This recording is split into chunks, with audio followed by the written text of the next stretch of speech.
Selamat datang. Di depan saya ada Redmi Pad 2 dan hari ini saya ingin menunjukkan cara mengatur tablet ini.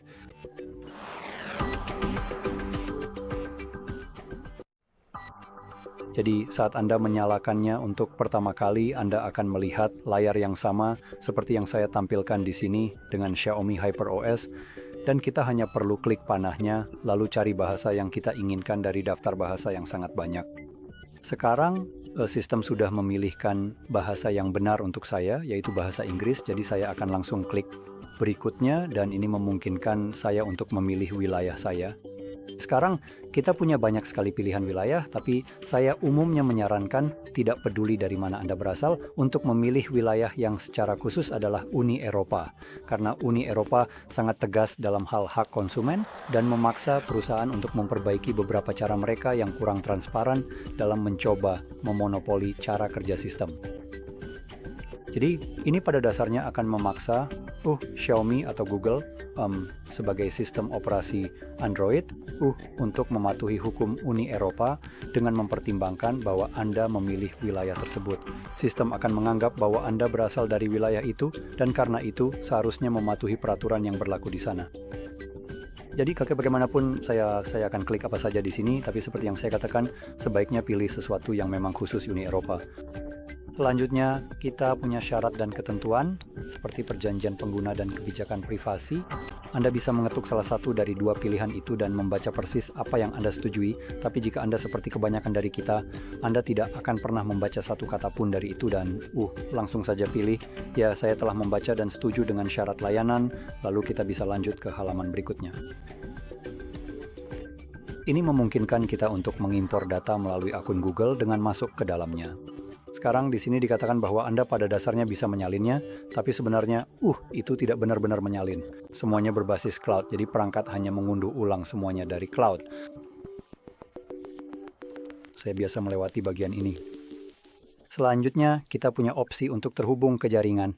Ini opsional, selama Anda tidak perlu memverifikasi perangkat Anda, yang mana jika perangkatnya baru, seharusnya Anda tidak perlu melakukannya. Saya akan melewati bagian ini.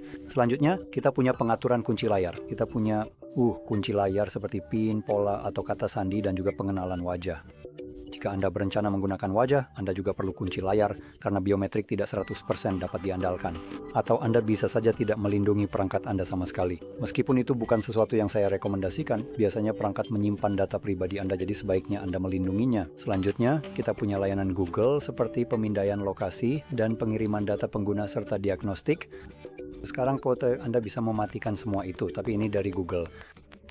Janganlah kita menipu diri sendiri dan berpikir bahwa mematikan itu akan menghentikan Google mengumpulkan data. Kalau memang bisa, mereka tidak akan terlibat dalam gugatan anti monopoli.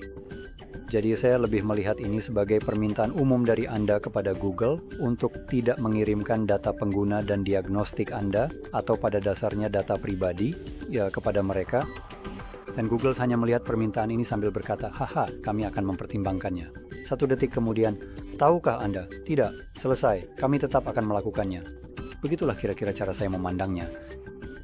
Jadi jika Anda mencari sesuatu yang sangat privat dan semacamnya, Anda mungkin tidak akan tertarik dengan Android secara umum.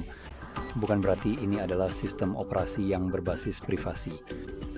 Jadi ketahuilah saja bahwa Anda bisa mematikan pengaturan itu, tapi kemungkinan besar tidak terlalu berpengaruh.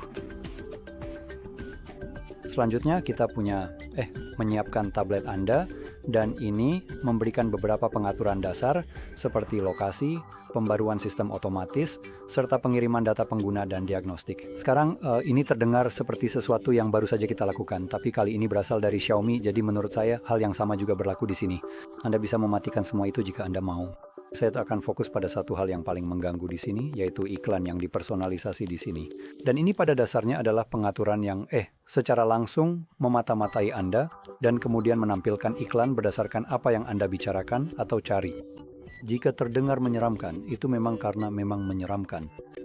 Dan menurut saya, opsi ini seharusnya bahkan tidak ada. Sekarang saya juga ingin menyoroti satu hal. Jadi saya bisa mematikan semua itu, tidak masalah. Tapi jangan sampai saya mencoba mematikan sampah ini dan malah muncul pop-up up yang seolah-olah saya sedang mencoba mematikan fitur yang begitu agung, luar biasa, maha karya di sini. Lalu mereka menggunakan psikologi terbalik untuk tombol matikan yang letaknya di sisi lain, yang biasanya adalah tombol tidak setuju. Tidak, saya ingin memastikan bahwa saya mematikan ini, jadi kenapa tombolnya ada di sisi lain? Itu bukan cara kerja Android biasanya. Jadi setelah kamu mematikan itu, yang memang saya sarankan untuk dimatikan, kita bisa ke bagian bawah lalu lanjut ke halaman berikutnya. Aktifkan kontrol orang tua, itu sepenuhnya terserah kamu. Selanjutnya, kita punya pilihan font. Pilih saja mana yang paling kamu suka. Gestur, tidak ada yang bisa kamu pilih di sini. Ini hanya memberitahu kamu cara menggunakan gestur. Dan itu menyelesaikan proses pengaturan. Meskipun sistem sedang dipersiapkan dengan sangat hati-hati, mari kita tunggu sebentar lagi ya, harap bersabar.